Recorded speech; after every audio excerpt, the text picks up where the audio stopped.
الزام لگ جاتا ہے، بول نہیں سکتا میں بحیثیت مسلمان اس ملک میں بہت ساری چیزوں پہ بول نہیں سکتا. کیوں نہیں بول سکتا؟ میں کیا قصور کیا ہے میں نے؟ کون یہ جج کرے گا کہ میں اچھا مسلمان ہوں اور برا مسلمان ہوں؟ کس کو یہ اختیار حاصل ہے کہ وہ یہ جج کرے اور میرے پہ فتوے ڈالے؟ اور کس کو یہ اختیار حاصل ہے کہ وہ بنا کسی تحقیق کے، بنا کسی فورم پہ لے جائے، مجھے ہتھ کڑیاں لگوا کر اندر ڈال دے اور بعد میں میرے بچے، میری فیملی اور میرے سارے در بدر پھرتے رہیں اور ان کو لوگ نفرت کا نشانہ بناتے رہیں؟ کیوں؟ تحقیق تو کریں جا کر جیلوں میں، پتہ تو کریں جا کر جیلوں میں. اور کسی فرقے کو، کسی جماعت کو یہ اجازت نہیں ہونی چاہیے کہ وہ اپنے طور پر دوسرے فرقے کو دائرہ اسلام میں داخل کر لے یا خارج کر لے. کسی کو یہ اجازت نہیں ہونی چاہیے کہ دنیا میں کہیں کوئی مسئلہ ہو اور یہاں گھر جل رہا ہو، یہاں جلاؤ گھراؤ ہو رہا ہو، یہاں سڑکیں بند ہو رہی ہوں، یہاں روڈ بند ہو رہے ہوں، یہاں ہماری زندگیاں اجیرن ہوں، پتہ چلے انٹرنیٹ بند ہے، موٹر وے سے جانا ہے وہ بند ہے، جی ٹی روڈ سے جانا ہے وہ بند ہے، کوئی چیز خریدنی ہے وہ بند ہے، ہسپتال جانا ہے رستہ کوئی نہیں. کیوں بھائی؟ یہ اسلام ہے، یہ دین ہے، یہ کیا کر رہے ہیں آپ؟ کیوں یہ اجازت دیتے ہیں؟ مجھے ابھی آج ہی حیرت کی بات ہے، آج ہی ایک معروف شخص کا فون آیا جو ابھی حوالات کاٹ کے آیا ہے. اس نے کہا مجھے گرفتار کیا گیا، مجھ پہ پرچہ ہوا، اس کے بعد مجھ سے رشوت مانگی گئی. جب میں نے کہا کہ میں رشوت نہیں دوں گا تو آگے سے جواب ملا کہ اوکے فائن، کوئی بات نہیں. اس طرح کرتے ہیں کہ 2-4 دنوں بعد تمہیں کسی مقدس ہستی کی توہین میں تم پہ پرچہ کاٹتے ہیں، ساری عمر اندر ہی گلتے سڑتے رہو گے. اور مزے کی بات سنیے، وہ پڑھا لکھا آدمی، وہ معروف شخص، اس نے رشوت دی اس خوف سے، اس ڈر سے کہ اگر یہ مجھ پہ ہو گیا تو میرا اور میرا خاندان کا کیا بنے گا. کیا یہ اسلامی جمہوریہ پاکستان ہے؟ کیا یہ اصل اسلام ہے؟ کیا یہ اصل دین ہے؟ کیا یہ اللہ تعالیٰ نے فرمایا ہے؟ کیا یہ قرآن میں لکھا ہے؟ کیا یہ رحمت اللہ عالمین حضرت محمد مصطفیٰ صلی اللہ علیہ وسلم جو ہماری ریڈ لائن ہے، کیا ان کی زندگی ایسی ہے؟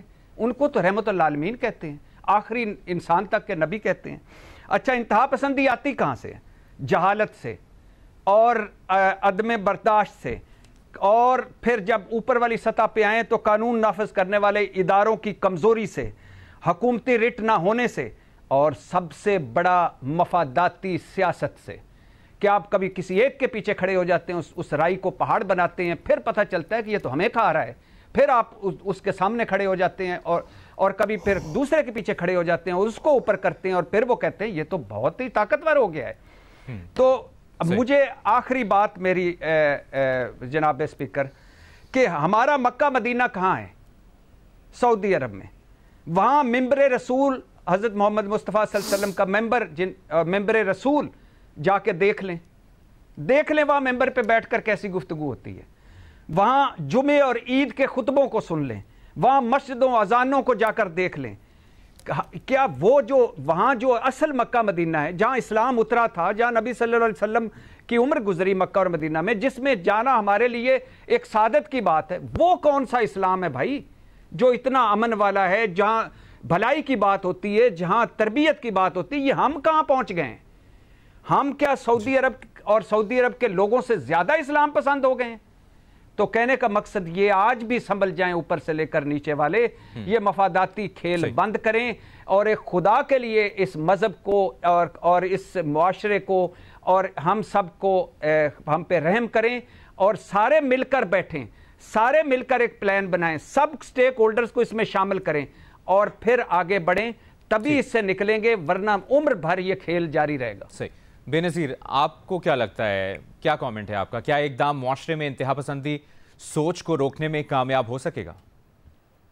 مبشر، ریاست کی بڑی کلیئر ریڈ لائنز ہونی چاہیے کہ آپ اگر تشدد کا استعمال کریں گے، ریاست آپ کے خلاف سخت سے سخت کارروائی کرے گی.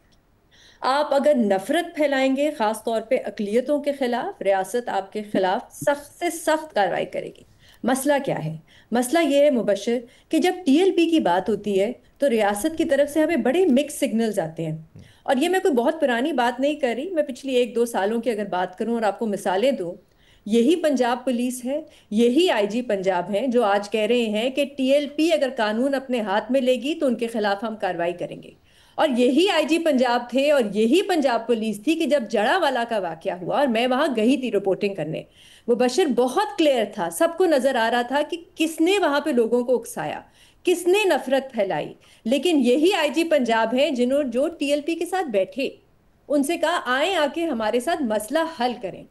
یہی مسلم لیگ نون ہے، پی ایم ایل این ہے، جو جب ان کی پی ڈی ایم کی حکومت تھی تو انہوں نے مذاکرات کیے ٹی ایل پی کے ساتھ اور ان کے سارے مطالبات مانے۔ آج کہتے ہیں ان پہ پابندی لگا دیں، اور مجھے مبشر یہ بات ضرور کرنے دیجیے گا کہ یہی پنجاب حکومت ہے جو ہمارے ملک میں جو انسان ہے ان کی کچھ آئینی حقوق ہیں، پاکستان کے شہری ہیں، 2 سالوں سے ان پہ حملے بڑھتے چلے جا رہے ہیں، اور سب کو پتا ہے اس کے پیچھے کون ہے۔ ایک الفاظ نہیں سنیں گے آپ پنجاب حکومت کی طرف سے، ایک الفاظ نہیں، بالکل خاموشی۔ بلکہ 10 اکتوبر کو وہاں پہ حملہ ہوا ان کی عبادت گاہ میں، کسی نے کچھ کہا؟ مجھے نہیں پتا اس کے پیچھے کون تھا، لیکن کسی نے کچھ کہا؟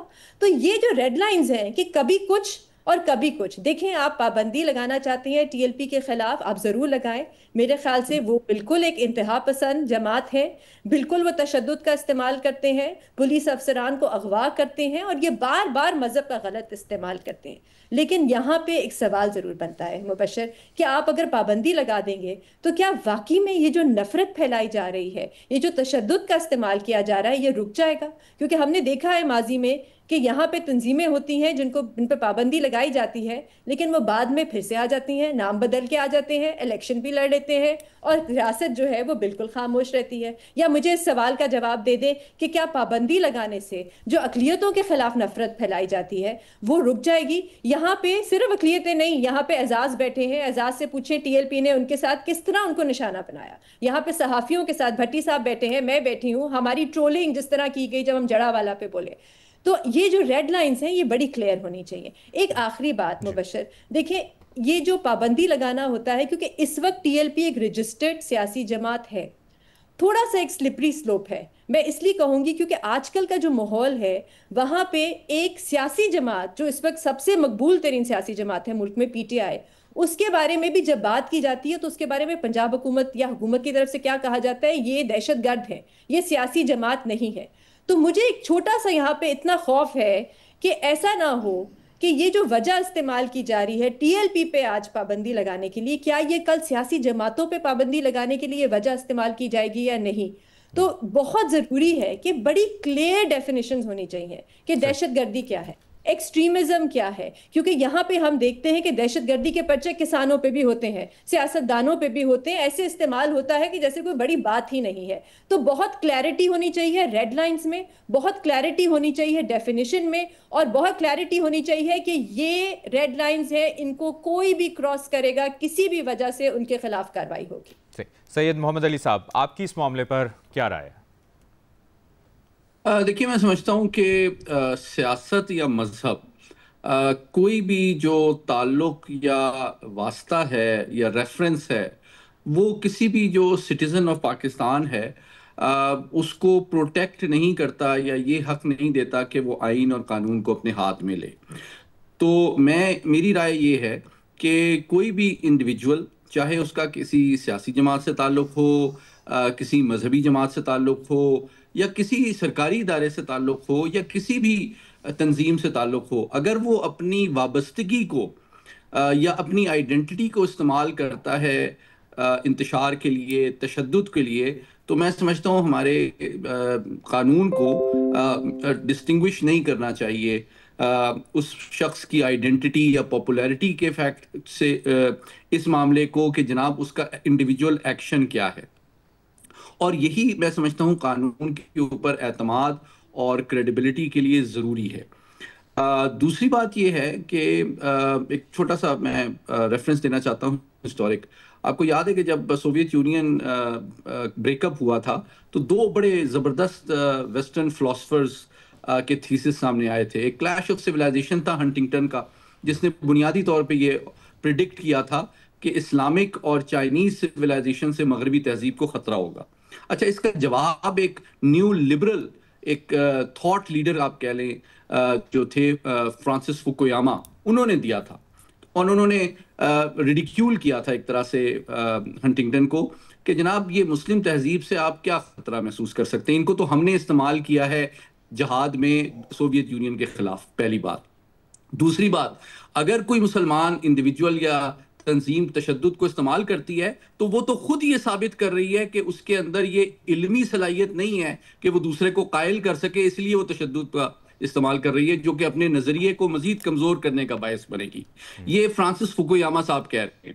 اور تیسری بات انہوں نے بڑی زبردست کی تھی کہ ہاں اگر کوئی ایسا فلاسفر مسلمان تہذیب میں ابھرے جس سے لوگ ڈرے نہ، پریشان نہ ہوں، بلکہ مغربی تہذیب اس سے متاثر ہو کے اس جیسا ہونا چاہے، تو اس سے مجھے تشویش ہوگی۔ لیکن چونکہ مسلم تہذیب کے اندر تعلیمی نظام کا یہ معیار نہیں ہے، اس لیے ہینس اینڈ آف ہسٹری، یہی اس کی کتاب کا ٹائٹل تھا، اینڈ آف ہسٹری، کہ ہماری یہ فائنل جنگ تھی۔ اچھا، اس کا ریفرنس دینے کا مقصد یہ تھا کہ جناب جو لوگ بھی جذبات رکھتے ہیں، محبت رکھتے ہیں، اس کا مطلب یہ نہیں ہے کہ وہ آئین، قانون اور جو معاشرتی رویے ہیں تہذیب یافتہ قوم سے، اس سے وہ بالاتر ہو جائیں، اور کوئی قوم بھی اس کی اجازت نہیں دے سکتی۔ البتہ فائنل تھاٹ یہ ہے کہ قانونی اقدامات بہت ضروری ہیں لیکن کافی نہیں ہیں۔ اس کے لیے معاشرتی رویوں کو تبدیل کرنا ضروری ہے، جو کہ قانون کے موجودگی کے باوجود اس کو روکنے میں یا ڈسکریج کرنے میں کامیاب نہیں ہوتے ہیں، اور اس کے لیے میڈیا کا رول بھی بڑا امپورٹنٹ ہے، اور ساتھ ہی ساتھ ہمارے تعلیمی اداروں کا رول بہت امپورٹنٹ ہے۔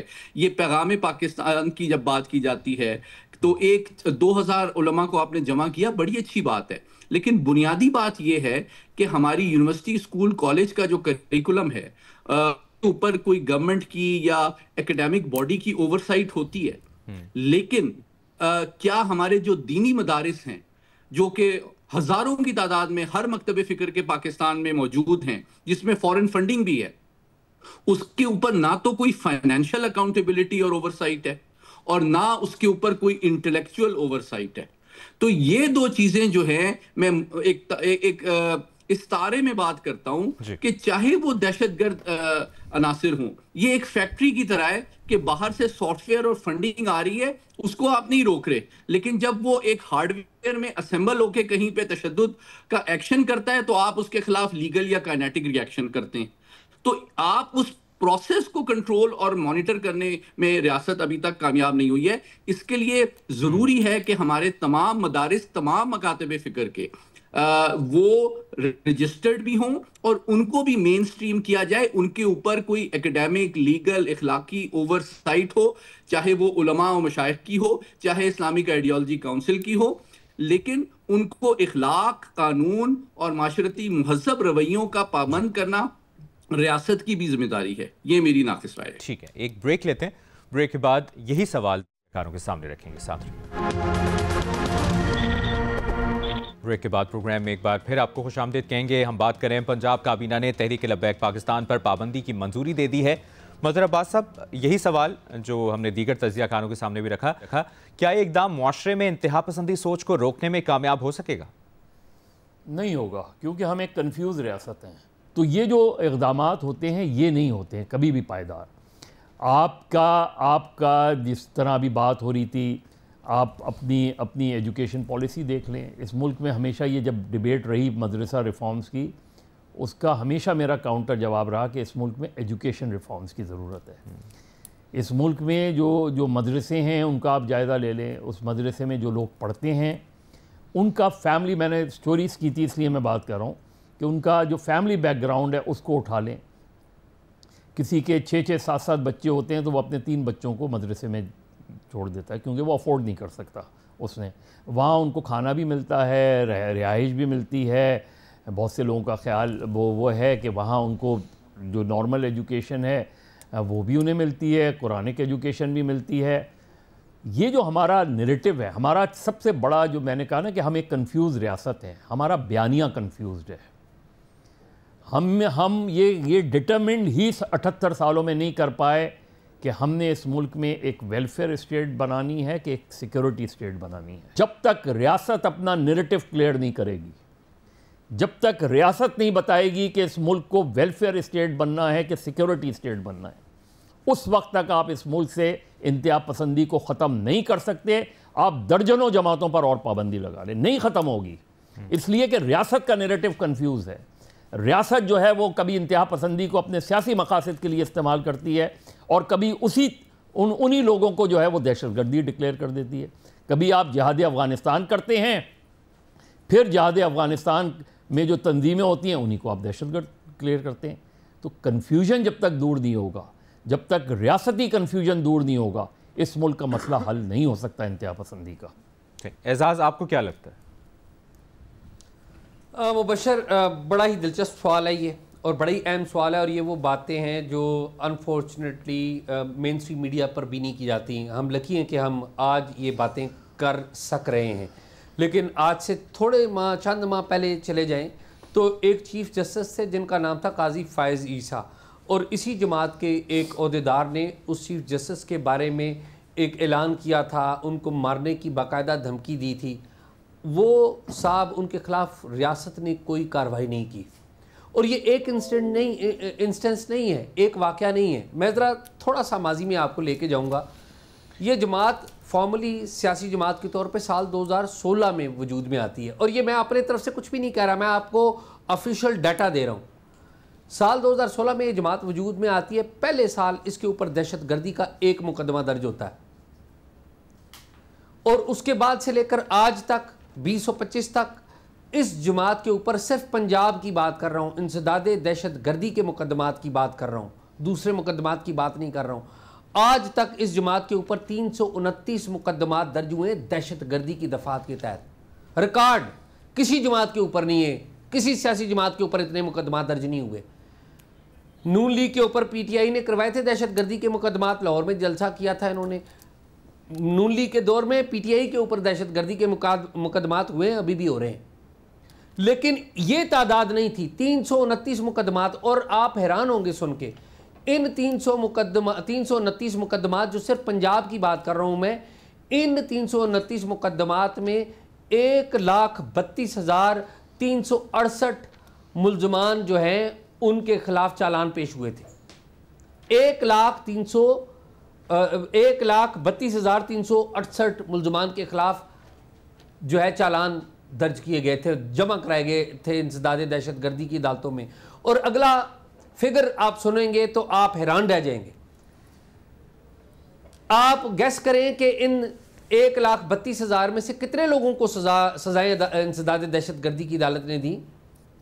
صرف 34 کو. سال 2016 سے لے کر آج 2025 میں بیٹھے ہوئے ہیں, 329 خالی دہشت گردی کے مقدمات ہیں, دوسرے مقدمات الگ ہیں. مسئلہ کیا ہے؟ مسئلہ یہ ہے کہ رول آف لا نہیں. آپ کی انٹرنیشنل آبلیگیشن تھی, جماعت الدعوہ کو بند کرنا تھا, لشکر طیبہ کو بند کرنا تھا, آپ نے ادا کی, بالکل بند کر کے رکھ دیا. اور بھی جماعتیں جن کو آپ نے بند کیا. یہ جو تحریک لبیک پاکستان ہے, اسے عمران خان صاحب کی حکومت نے 15 اپریل 2021 کو بین کر دیا تھا انسداد دہشت گردی ایکٹ کے تحت.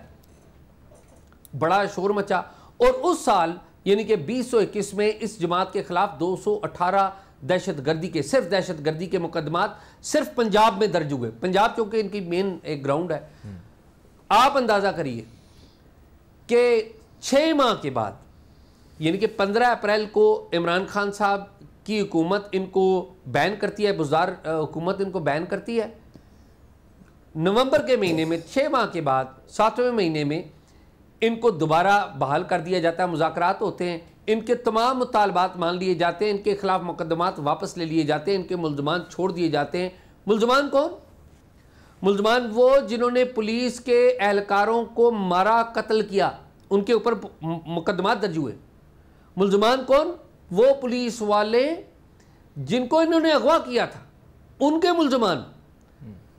ملزمان کون؟ وہ راہگیر, وہ لوگ, ان کے ملزمان تھے. یہ ریاست مدعی تھی, مگر کیا ہوا؟ تمام مقدمات واپس. ابھی پھر پنجاب گورنمنٹ نے یہ فیصلہ کیا ہے کہ جی ہم ان کو بین کرتے ہیں, انسداد دہشت گردی قانون کے تحت بین کرتے ہیں. دیکھیں, رول آف لا جب تک نہیں ہوگا کچھ نہیں آپ کر سکیں گے. اور رول آف لا کا اطلاق صرف ایک جماعت کے اوپر نہیں ہونا چاہیے, تمام جماعتوں کے اوپر نہیں ہونا چاہیے. آج اس جماعت کے جو 2 رہنما ہیں, کہا یہ جا رہا ہے کہ وہ روپوش ہیں. ہمیں نہیں پتا وہ روپوش ہیں یا نہیں ہے, گورنمنٹ کہہ رہی ہے کہ جی ہمارے پاس نہیں ہے. اگر تو روپوش ہے تو بڑی قابل مذمت بات ہے کہ لوگوں کے, غریب بچوں کو آپ سڑکوں پر لے کے آئے, لوگوں کے لیے, پاکستان کے لیے, ریاست کے لیے مسائل پیدا کیے. لیکن آپ خود روپوش ہو گئے. اور اگر وہ روپوش نہیں ہے, اگر ہمارے علم میں نہیں ہے, اگر وہ روپوش نہیں ہے اور کسی کے پاس ہے, تو یہ ماورائے قانون ہے, رول آف دی لا پر فیتھ کریں. سعد رضوی اور انس رضوی اگر یہ کسی کے پاس ہیں تو انہیں قانون کی عدالت میں پیش کیا جائے اور ان کے خلاف قانون کے مطابق کارروائی کی جائے. یہ جو ہم نے یہاں پر پنجاب میں یہ بھی کام شروع ہو گیا نا, سی سی ڈی نے شروع کر دیا جی, پتہ لگتا ہے جی تیفی بٹ قتل ہو گئے, پتہ لگتا ہے جی ایک بندہ ہے وہ جو مختلف مقدمات میں ملوث تھا, آپ نے رول آف لا پر یقین نہیں کرنا, آپ کا خود فیتھ نہیں ہے, آپ اس کو مار دیتے. ٹھیک, آپ انویسٹیگیشن اچھی کریں. اور انویسٹیگیشن کیا ہے؟ Collection of evidence is investigation. اور یہ جسٹس منصور علی شاہ انہوں نے بڑے اچھے فیصلے دیے ہیں, جسٹس عائشہ نے بھی اور لوگوں نے بڑے اچھے فیصلے دیے ہیں. ابھی تو فرانزک ایویڈنس آپ ثابت کرتی ہے, تو آپ رول آف لا کریں. ان کے اوپر پابندی لگانے سے فرق پڑے گا, میں سمجھتا ہوں فرق پڑے گا. اور دوسری بات یہ کہ ممبر اسلام کے اوپر بیٹھ کے جو زبان ان لوگوں نے استعمال کی ہے وہ قابل مذمت ہے. میں حیران ہوں کہ ہماری اسلامی نظریاتی کونسل, یہ انجینئر محمد علی مرزا ایک اسلامک اسکالر ہے جو درود پڑھ کے اپنا پروگرام شروع کرتے تھے, درود پڑھ کے ختم کرتے تھے. اسلامی نظریاتی کونسل نے ان کے خلاف فیصلہ لے لیا, لیکن جو عناصر, جو لوگ ممبر اسلام پر بیٹھ کے گالیاں دیتے تھے, اسلامی نظریاتی کونسل کی آنکھیں بند ہو گئی اور ان کو سنائی نہیں دیا. تو یہ پرابلم ہے اور یہ کلیکٹیو مسئلہ ہے. یہ پاکستان کا کرمنل جسٹس سسٹم, اس کے اوپر بھی فیصلہ سوال ہے, پاکستان کے فیصلہ سازوں کے اوپر بھی سوال ہے, اور پاکستان کے جو مذہب کے اعلیٰ ترین اکابرین ہیں ان کے اوپر بھی سوال. ٹھیک ہے, ایک بریک لیتے ہیں. بریک کے بعد پر آپ کی جانب سے جو سوالات پوچھے گئے ہیں ہمارے تجزیہ کاروں سے, وہ ان کے سامنے رکھیں گے. ہمارے ساتھ رہیے. بریک کے بعد آپ کی جانب سے یوٹیوب پر جو سوالات پوچھے گئے ہیں وہ تجزیہ کاروں کے سامنے رکھتے ہیں. بے نظیر, سوال یہ ہے کہ ٹرمپ نے غزہ میں گینگ جھڑپوں کے بعد حماس کو غیر مسلح نہ ہونے کی صورت میں تباہ کرنے کی دھمکی دے دی, حالانکہ اس سے قبل وہ حماس کے گینگ کریک ڈاؤن کی حمایت کر چکے تھے. ٹرمپ کے موقف میں اچانک تبدیلی کی وجہ کیا لگتی ہے آپ کو؟ اچھا, یہ جو گینگز ہیں غزہ میں مبشر, یہ وہ ہیں آرمڈ ملیشیاں جن کا بہت دیر سے حماس سے ایک قسم کا جھگڑا رہا ہے, اور ان کے بارے میں زیادہ تر جو ہے ان کو اسرائیل کی حمایت حاصل ہے. ایک جو گینگ ہے اس کا نام ہے پاپولر فورسز, ان کو اسرائیل جو ہے ان کے حکام آن دا ریکارڈ اب یہ کہہ چکے ہیں کہ ہم نے ان کو ہتھیار دیے ہیں. نیتن یاہو بھی آن دا ریکارڈ یہ کہہ چکے ہیں کہ ہم ان کو دیتے تھے اسلحہ تاکہ یہ حماس کے خلاف جا کے لڑیں.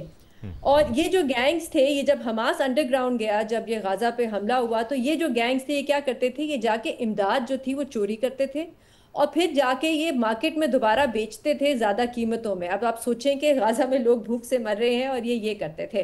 تو ابھی جو ٹرمپ کا جو بیان آیا ہے, پہلے انہوں نے کہا کہ میں بالکل اس کا گو ہیڈ دیتا ہوں, حماس کو ایک پولیس کے طور پہ کام کرنا چاہیے غزہ میں. اب وہ کہہ رہے ہیں کہ ہم وہاں پہ جا کے قتل کر سکتے ہیں, حماس پہ حملہ کر سکتے ہیں اگر یہ جاری رہا. تو میں پچھلی بار بھی میں نے یہ بات کی تھی مبشر, آخری بات بس کہ میں بہت کلیئر ہوں کہ یہ اس کا نام غزہ پیس سمٹ ہے, لیکن یہ جو غزہ پیس پلان ہے یہ ہے صرف اسرائیل کے لیے.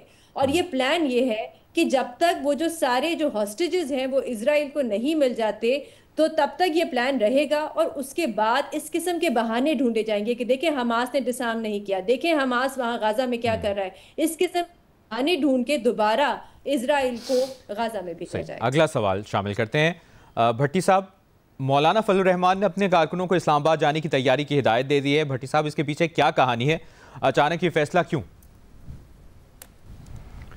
مولانا صاحب کی باتیں مولانا صاحب ہی جان سکتے ہیں. اس وقت پتہ نہیں 27ویں آئینی ترمیم بھی آ رہی ہے, اس وقت خیبر پختونخوا میں دہشت گردی خلاف آپریشن بھی جاری ہے, اس وقت فاٹا مرجر پر بھی بات چیت ہو رہی ہے, اس وقت NFC ایوارڈ کے حوالے سے بھی بات چیت ہو رہی ہے, اس وقت مولانا صاحب کے بھائی لطف الرحمان صاحب وزیر اعلیٰ بننے سے رہ گئے ہیں خیبر پختونخوا میں, اور بڑی چیزیں ہیں. لیکن ضرور مولانا صاحب بھی لے کے آ جائیں اسلام آباد میں ارد گرد کافی ہاؤسنگ سوسائٹیاں بن گئی ہیں, امید ہے کہ ان کے بندے بھی وہاں کے رہ لیں گے. یعنی حد ہو گئی ہے ہر بندہ ہی کہ آ جاؤ بھائی اسلام آباد آ جاؤ. اب مجھے امید ہے کہ اگر مولانا صاحب لائیں گے تو ان سے بھی وہی سلوک کیا جائے گا جو PTI کے ساتھ کیا گیا ہے یا TLP کے ساتھ کیا گیا ہے. مجھے یقین ہے کہ وہی سلوک ہوگا اور ہونا بھی وہی چاہیے. لائیں مولانا صاحب, ویلکم, ہم انتظار کر رہے ہیں. ٹھیک. اگلا سوال مظہر عباس صاحب آپ کے سامنے رکھتے ہیں. سوال یہ ہے کہ سندھ حکومت نے گریٹر کراچی ریجنل پلان 2047 کا اعلان کیا ہے. کراچی میں پہلے سے نامکمل منصوبوں کے باوجود کیا گریٹر کراچی ریجنل پلان 2047 واقعی کوئی تبدیلی لا سکے گا؟ مجھے تو 1947 کا کراچی دے دیں یا اس کے بعد 1954 کا کراچی ماسٹر پلان عمل ہو جاتا، یا پھر 64 کا، یا پھر 75 کا کراچی دے دیں. چلیں اور کچھ نہیں تو کم سے کم 80 والا کراچی دے دیں. اور کچھ نہیں تو آپ تصویر دیکھ لیں سی وی او کی. اس تصویر کو دیکھ کے اگر کسی کو اس شہر میں جو حکمراں ہیں جو شہر کے، انہیں اگر شرم آتی ہے تو آ جانی چاہیے.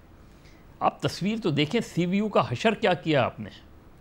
اور اس میں صرف یہ چاہے وہ کلفٹن کینٹونمنٹ بورڈ آتا ہے، ڈی ایچ اے آتا ہو، کے ایم سی آتا ہو، کوئی بھی ہو، اب ایک چیز رہ گئی ہے اس شہر میں، وہ ہے بیچ سی وی او. باقی تو آپ نے سب چیزیں ختم ہی کر دی ہیں. اس کو تو خدا کے لیے وہاں تو اسے سمندر کو دھکیلنے کا عمل تو روکیں. یہ جو آپ درجنوں ہائی رائز بنا رہے ہیں اسے تو روکیں.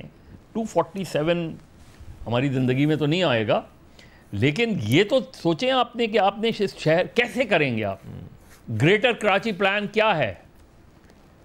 آپ کیا چھوڑا کیا ہے آپ نے گریٹر کراچی پلان کے لیے؟ تو میرا خیال ہے ہمیں اتنی لمبی باتیں نہیں کرنی چاہیے. جو آج کا کراچی ہے اس کو بہتر کریں. اس میں کوئی بہت لمبی چوڑی پلاننگ کی ضرورت نہیں ہے، صرف چیزوں کو بہتر کرنے کی ضرورت ہے، چیزوں کو ہٹانے کی ضرورت ہے. میرا خیال ہے اس پر ہم فوکس کریں تو زیادہ بہتر ہے. وقت کے ساتھ ساتھ چیزیں آگے جاتی ہیں. کسی پلان کو آپ کرتے ہیں نہیں کرتے ہیں، وہ وقت آئے گا تو پتہ چل جائے گا. اگلا سوال آپ کے سامنے رکھتے ہیں اعزاز. سوال یہ ہے کہ بھارت نے ٹرمپ کے اس دعوے کی سختی سے تردید کی ہے کہ مودی نے حالیہ فون کال میں روس سے تیل کی خریداری بند کرنے کی یقین دہانی کرائی تھی. بھارت کا کہنا ہے کہ ایسی کوئی بات نہیں ہوئی. آپ اس کو کیسے دیکھتے ہیں؟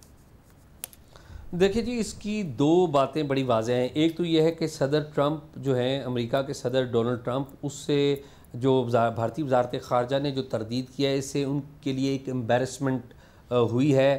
عالمی سطح کے اوپر میڈیا جو ہے اس کو رپورٹ کر رہا ہے کہ بھارت کی وزارت خارجہ نے اس کی تردید کی ہے.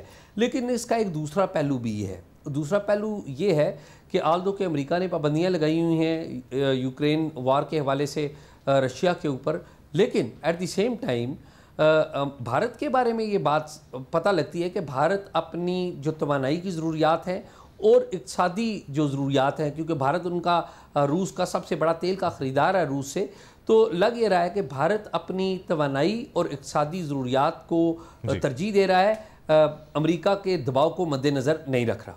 ٹھیک ہے. اگلا سوال سید محمد علی صاحب آپ کے سامنے رکھیں گے.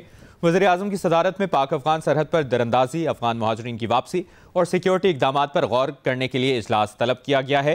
وزیر اعلیٰ خیبر پختونخوا نے شرکت سے معذرت کی ہے. کیا وزیر اعلیٰ کے پی کی غیر حاضری سیکیورٹی پالیسی پر اثر ڈالے گی؟ جی، میں سمجھتا ہوں پالیسی کے اوپر تو اثر نہیں ڈالے گی، لیکن اس کی امپلیمنٹیشن کے اوپر ڈیفینیٹلی اثر ڈالے گی. کیونکہ پالیسی اگر قومی سلامتی کے حوالے سے ہے، بارڈر سیکیورٹی کے حوالے سے ہے، انلیگل افغانس کو واپس بھیجنے کے حوالے سے، تو ڈیفینیٹلی یہ فیڈرل سبجیکٹ ہے. اور باقی ویسے جو اجلاس بلایا گیا اس میں کے پی کے وزیر اعلیٰ کے نمائندے موجود تھے. پریس ریلیز جو پی ایم ہاؤس نے جاری کی ہے اس میں انہوں نے شرکت تو نہیں کی ہے، لیکن انہوں نے اپنا نمائندہ بھیجا ہے. تو ایک طرح سے ریپرزنٹیشن تو ان کی ہو گئی ہے. ہاں، مجھے احتمال اس بات کا ہے کہ جو اس کی امپلیمنٹیشن ہے، جو پاکستان سے انلیگل افغان کو واپس بھیجنے کی، اس میں کے پی کے کی جو صوبائی حدود کے اندر جو افغان مہاجرین انلیگلی موجود ہیں، اس میں میں سمجھتا ہوں اس کی امپلیمنٹیشن کے حوالے سے کچھ مسائل پیدا ہو سکتے ہیں. صحیح. بہت بہت شکریہ آپ کا سید محمد علی عباس صاحب، اعزاز سید صاحب، بے نظیر شاہ صاحبہ، ارشاد بھٹی صاحب. ناظرین، پروگرام دیکھنے کا بہت شکریہ. اپنا خیال رکھیے گا. اللہ حافظ.